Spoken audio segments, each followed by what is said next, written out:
How does an 11-year-old boy, left by his parents to live in a country crippled by war, become the greatest villain in the UFC? And why is the man in Ilia's shadow, who makes it all possible, never even mentioned? It starts with a head kick at UFC London, Jai Herbert versus Ilia Topuria. The worst moment I had was that kick. It was a terrible moment. He got head kicked. Oh my god, he head kicked and he's dropped badly! I didn't see that kick coming, you know? This could go so badly after all the that's been spoken. Discutido en la semana en la rueda de prensa con Paddy, que era local. Me odiaban todos. I was stood there on my own. So I was like, what's happening, lad? He saw me and he shit on his pants. He like half swiped his arm towards me. I was thinking, should I punch him now? And in that split second I thought, nah, I'm not breaking my hand on your head. I'm getting paid this weekend. So I stepped back and picked the hand sanitizer and bounced it off his head. And he done nothing. He wanted to come at me and try and act hard, and he got put in his place, lad. That shoot.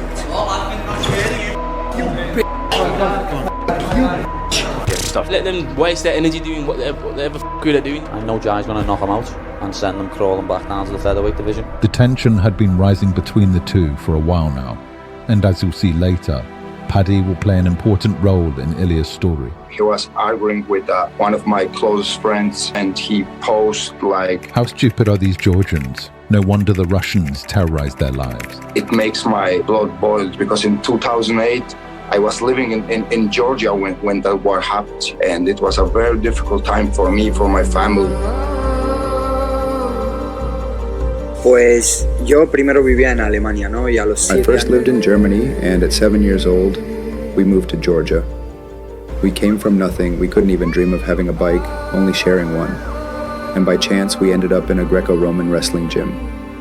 Together with my brother, we did many competitions there, and my dream when I was little was to go to the Olympics. We fought with each other so many times for free.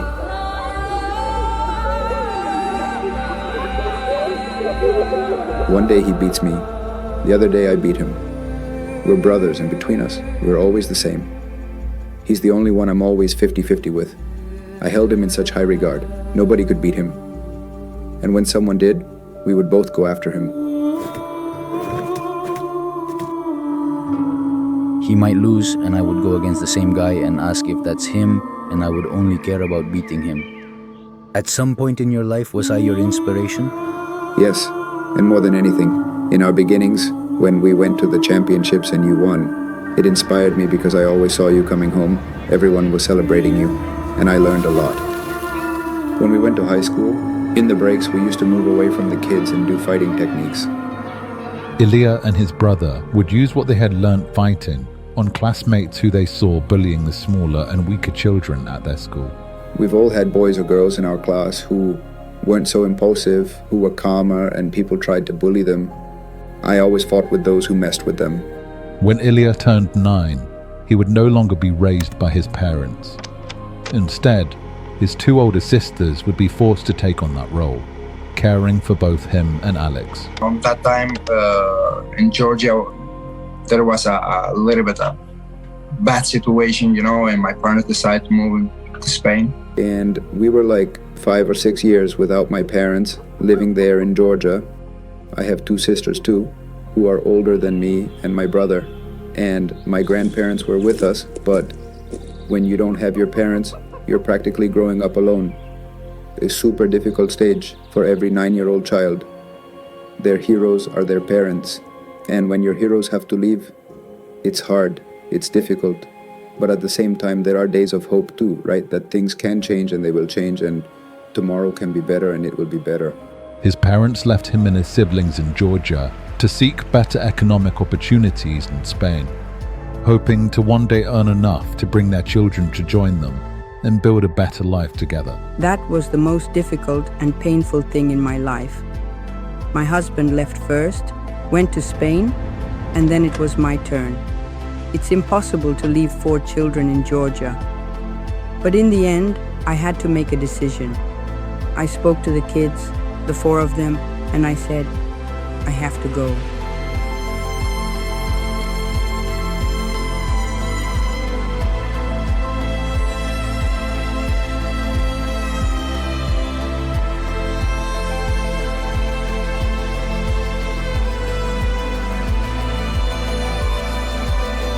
Suddenly, they disappeared, and I found myself in a moment where I felt helpless.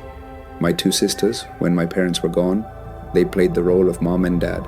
It was a very difficult period for me because I had to take care of the kids. He's not just a little brother, he was also a first son. My sisters would be 12 years old, more or less. They had to wake us up in the morning, prepare us breakfast, take us to school. And things would only get harder when in 2008, Russia went to war with Georgia.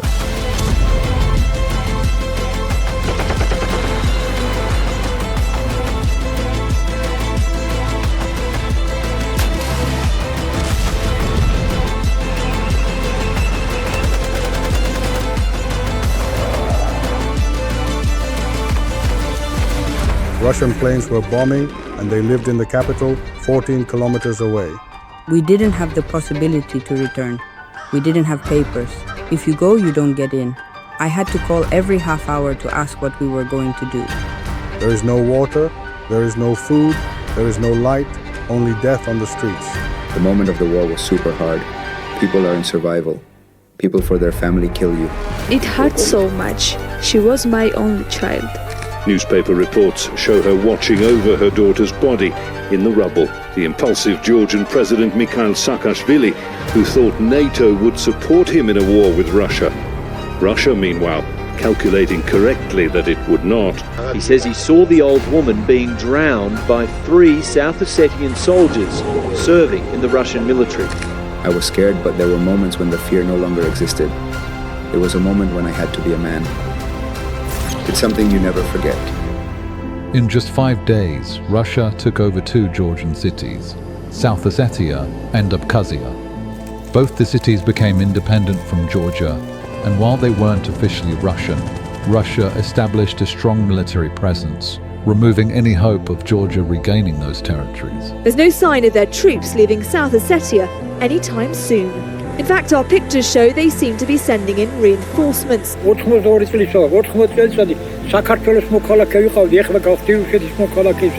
very similar situation to what would take place 6 years later in Ukraine. President Vladimir Putin signed a treaty claiming Crimea as Russian territory. When the war ended, tensions between Russia and Georgia continued. Resembling a Cold War, Georgia is still shadowed by the threat of hostility to this day. Russia took things a step further and laid claim to a mile-long section of a major US-backed BP-operated oil pipeline. So now, Russia has the capability to sabotage its operation anytime it wants to. And when I was 15 years old, my parents were able to bring us here to Spain.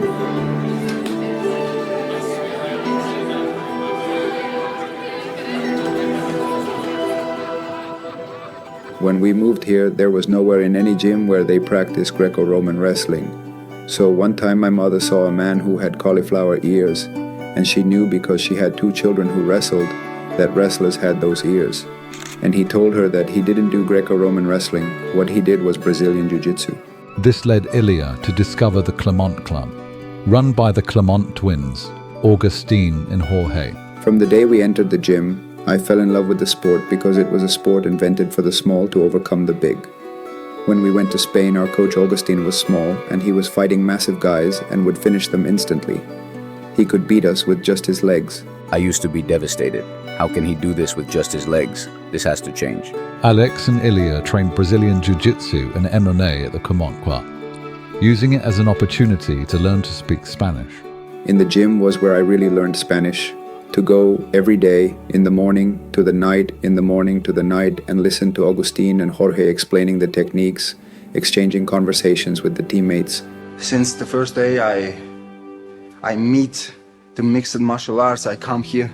Yeah, he came and don't speak Spanish, only Georgian with his brother. I had come from Argentina, so I understood them being immigrants living here. Since I entered there, I said, this is my home.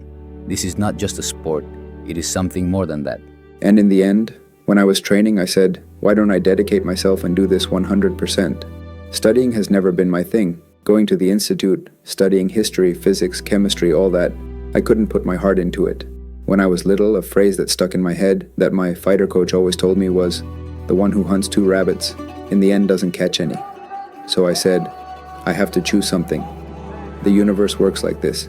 You have to say no to all the other things and choose to go for one. And that's what I did.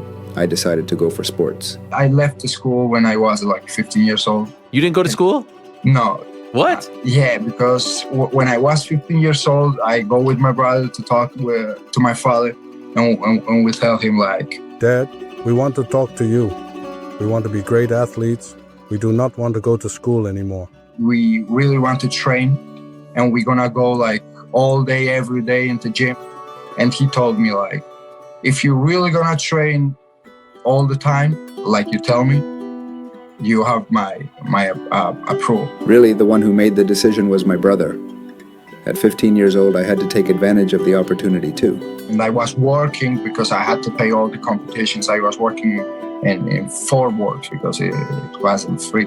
What were the jobs, the 4 jobs? One was a cashier, right? At Stradivarius. Yeah. I was doing grappling classes in another gym. I was working on the beach, and I was working on securities on the weekends. Oh, wow. They really committed themselves. They were training around 4 or 5 sessions a day. At 15 or 16 years old, that's what makes you get into the time chamber like Goku. You advance at a fast pace. You could see their potential when they were 15, outperforming grown men. Guys who worked as bouncers they would take down easily. We went to the gym, we trained in the morning. When we made a mistake, we did an analysis, we looked at the techniques and we practiced. And in the afternoon class, we tried to do what we had practiced at noon. And many times we have stayed sleeping in the gym with the kimono on and everything. But to be honest, our financial resources were always a bit challenging in the beginning because we've built everything from scratch. It was quite challenging for us, and we had to find ways to generate money to support our stars. So we had to work a lot giving private lessons to people who had good purchasing power and the ability to help with this to get them to finance trips or other things. We used to arrive at a frozen gym lacking so many things, from a cage to various essentials. Although in only a second amateur MMA fight, the Clermont brothers were able to earn enough to take Ilia to fight in front of Arnold Schwarzenegger. I was 15 years old in my second amateur fight. They did a competition called Arnold's Fighters, and my fight was first. That here is a gathering of all the different sports all in one shot. So this is really great to see all those athletes from the different sports to come together here. Before I started the fight, Arnold comes to the cage and watches just my fight. And I always say Arnold is watching MMA because of me, because I did a really good suplex. Not everyone can say the Terminator was watching their fight.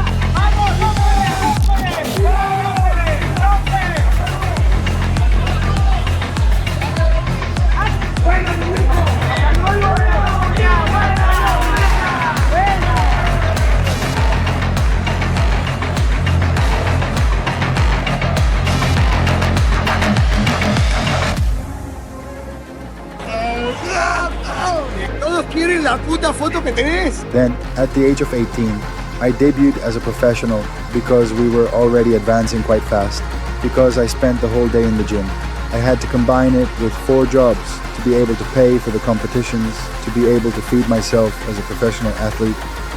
I was climbing step by step. On the same day, the 2 brothers became the first Georgians to become black belts in jiu-jitsu and were taken on the world together. Up until 2015, where Alex would receive a shoulder injury, taking him out of the sport for 6 years, with his last fight being his one and only pro loss against Ivo Ivanov, a man who was 2 weight classes above him.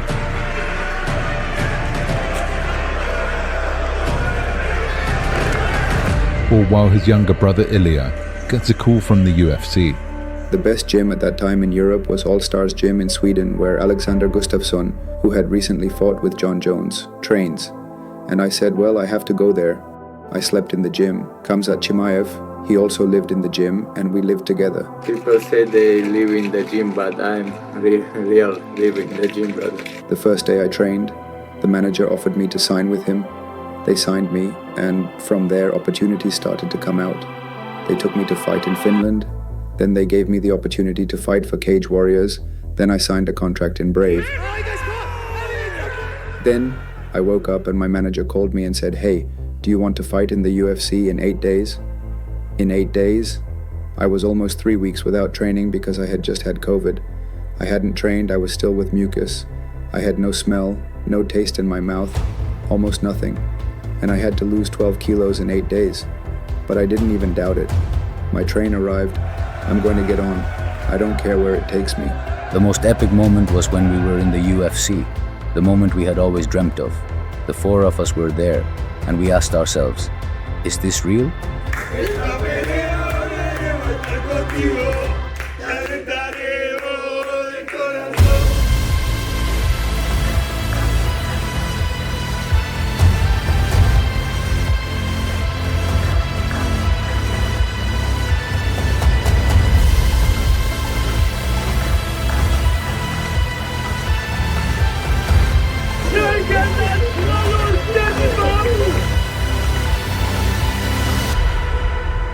When I went up to the octagon for the first time, I only saw him.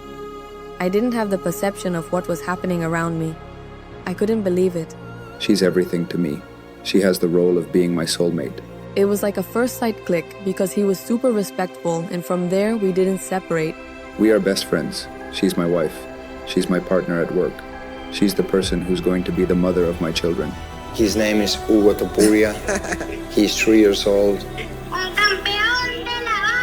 I'm gonna give him a life that I never had. And that's a motivation for me, of course.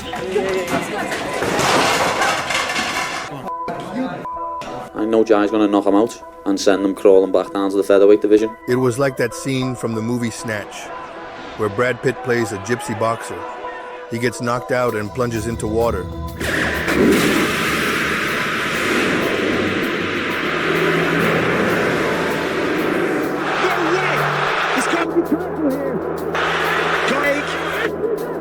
How tough is Topuria? My word! Unbelievable knockout by Topuria! Paddy Pimblett, win or lose, I wanna fight you next! Who even is he? Seriously? He used my name for followers and to gain some publicity. Everyone talked about me. That's how this works. And then Paddy and Ilia met again, fighting on the same card at UFC 282, although not against each other. Paddy was scheduled to fight Jared Gordon, and Ilia was going to fight undefeated up-and-comer Bryce Mitchell. They're going to immediately program you to believe that aliens have abducted us all. What if you gotta jump out of the car and roll? Bullshit! It's bullshit! Nobody ever thinks about that. You have been tricked, you have been deceived. So I don't personally wear a seatbelt. The earth is flat, we live in a dome, there is no gravity. Although Bryce ended up being the least hectic part of the pre-fight press conference. You can't prepare to fight me, lad. You can't get a sparring partner who can come in and spar like me. I've got weird striking, weird wrestling and weird jiu-jitsu. I'm a little weirdo. Back in your mouth, please, loudly, shut up, man. Has it been difficult being around Paddy? Have you had to stay away from him backstage? I haven't seen him, lad. I haven't seen him all week. The UFC have kept us apart. When you see me come... Because, you know, when I saw him last time, he got an hand sanitizer bottle bounced off his foot. I don't understand you or anything. Back in the flouty mouth, like what? Hand sanitizer, boy!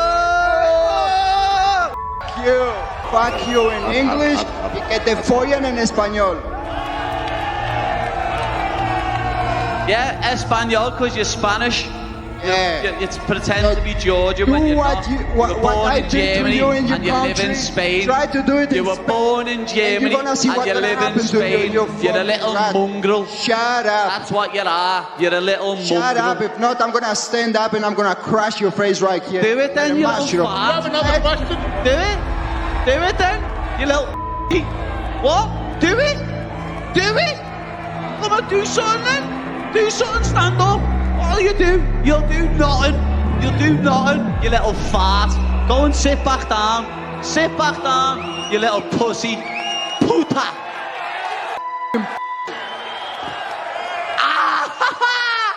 Fuck. Everything you talk. Little mushroom.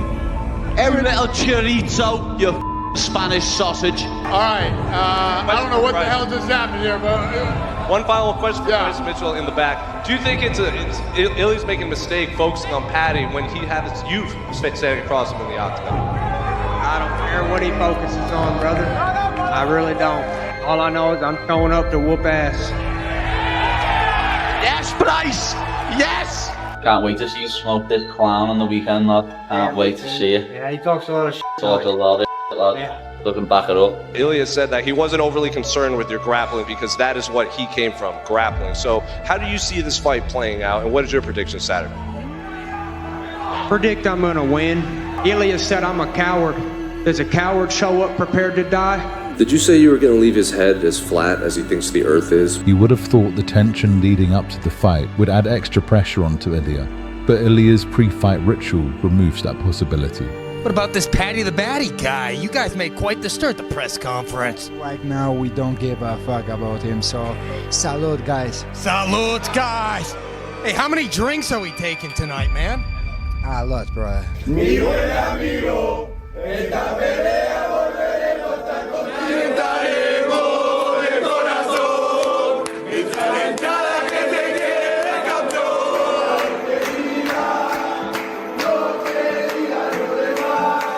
You drink wine. Yeah. Whilst you cut weight. Yeah. You're the only guy I've ever seen that drinks like right before weigh-ins, right? I can't believe how drunk you are. I am not drunk. Yes, you are. Like you on the ESPN episode, you were pretty drunk on the red wine. I am not fucking drunk. Can you tell the time? I am not fucking drunk. Actually, half a liter of wine will dehydrate you more than a kilo. Do you not get buzzed? I get very buzzed. Very buzzed. It helps him sleep and it helps him not think about the fight the next day. We change the atmosphere, you know? We don't think about the fighting, we just celebrate. Yeah. And I go to sleep like a baby. I wake up at the next morning with 2 pounds less because of the dehydration. It does mean he is drunk at the face-offs, which tends to make the trash talk a little fruity. Digo, has venido hecho un príncipe. Digo, qué guapo que estás. Y él mirándome todo serio, ¿tá? Y él dice, ¿qué te pasa? ¿Qué te pasa, doctor?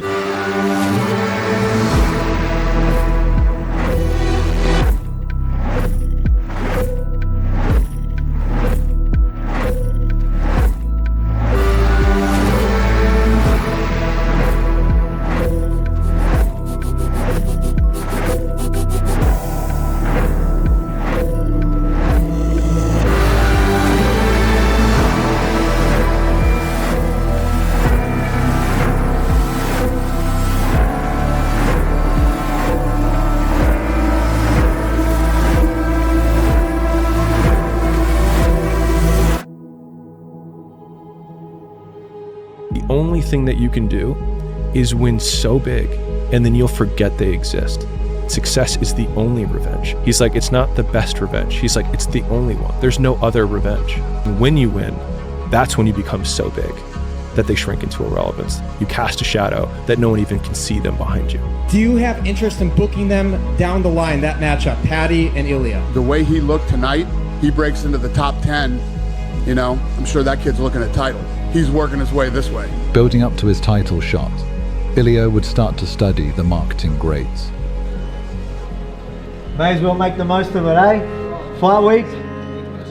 Yeah. You may as well wear it now. Wear it now. Yeah, take pictures now because you won't have it after, so. Oh, dream. Yo, dream. You like it? It looks good, right? He took advantage of taking a photo with the belt and then...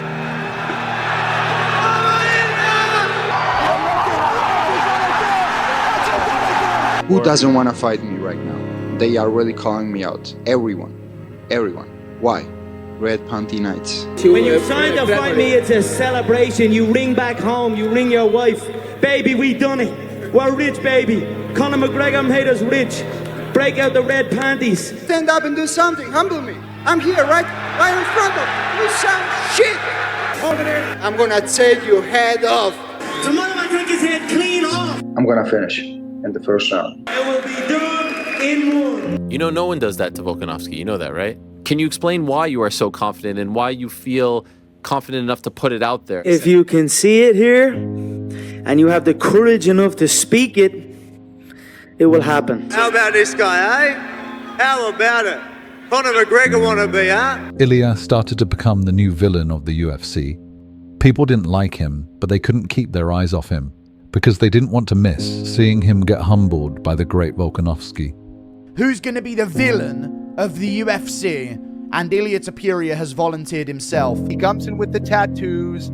He looks like a bad guy. He looks like a villain in a movie. He's already got world champion, undefeated, 15-0, in his bio. I already feel like that belt is mine. You know how hilarious it's gonna be if he loses? Or how awesome this will look if he wins? He's got that kind of confidence that those championship guys have, where they know they're the best even before they're the best.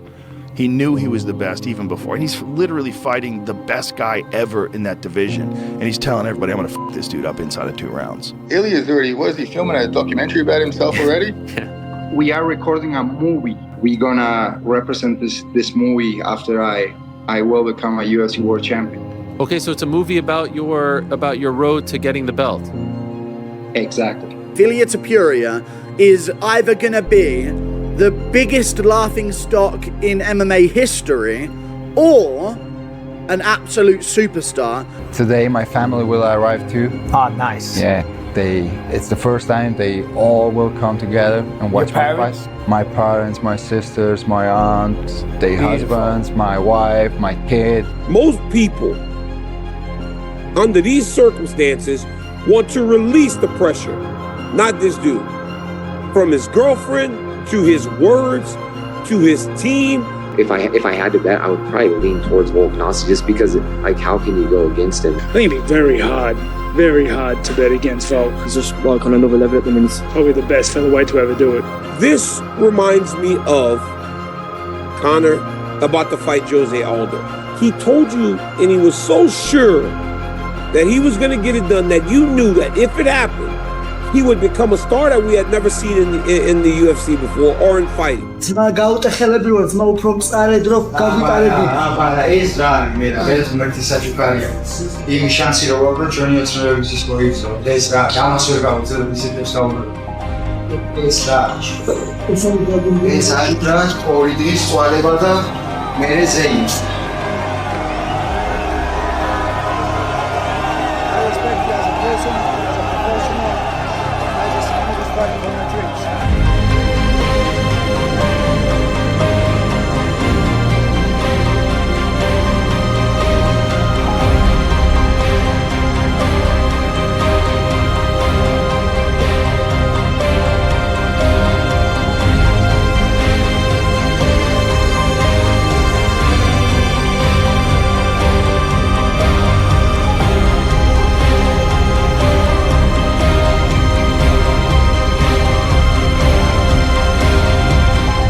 ¿Qué es lo mejor de Ilia?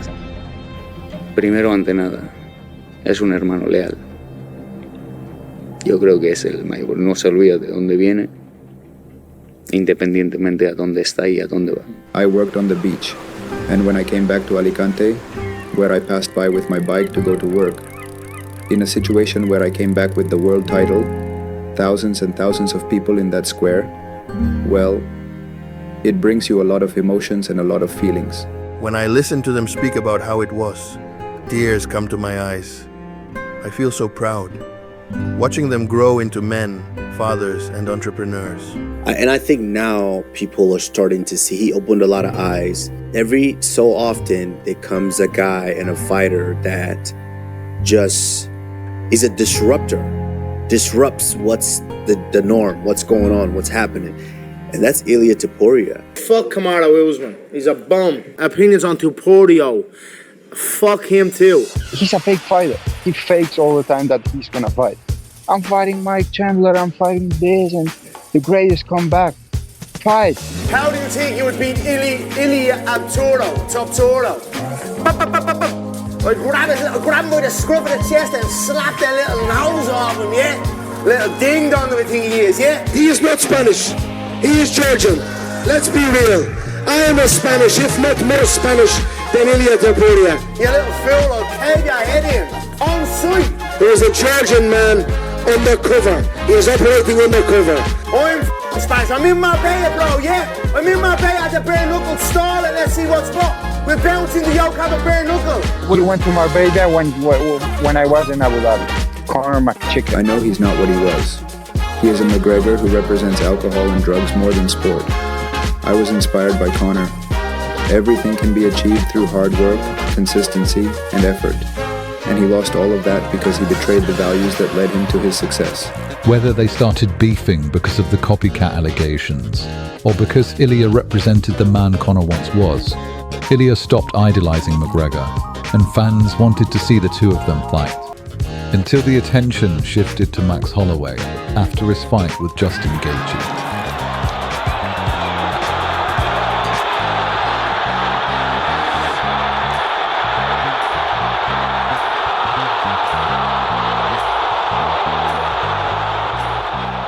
It's just complete shift of what people care about in upcoming fights. Like, you are the man now. Like, whatever next pay-per-view you're in, holy that's gonna be big. You and Ilia would be crazy. Max has said he's the best boxer in the UFC. What do you think of that? Don't say that again. The final October 26th, buddy. Ilia is so excited he's shadowboxing while you're speaking. The guy's a weirdo, bro. It is what it is. Say anything, I'm bro. weird and you normal, right? I'm weird and you normal, mamma mia. I want to scare you a little bit. Of what? You gonna scare Of what? You're gonna need your pillow. Brother, you've been... Oh my gosh. Oh my gosh. Come with something up. Come with something new. We're gonna find out what I've been saying all week. We're a couple days away, bro. Tune in. It's gonna be fun. Max, find out for Holloway. We will find out. We will find out. People keep saying that Ilia's gonna knock Max out, but Max never been knocked out. He's never been dropped. I can't see him getting knocked out. And at the same time, Ilia's brother Alex was starting to fight professionally for the first time since his shoulder injury 6 years ago. She will become a UFC world champion too.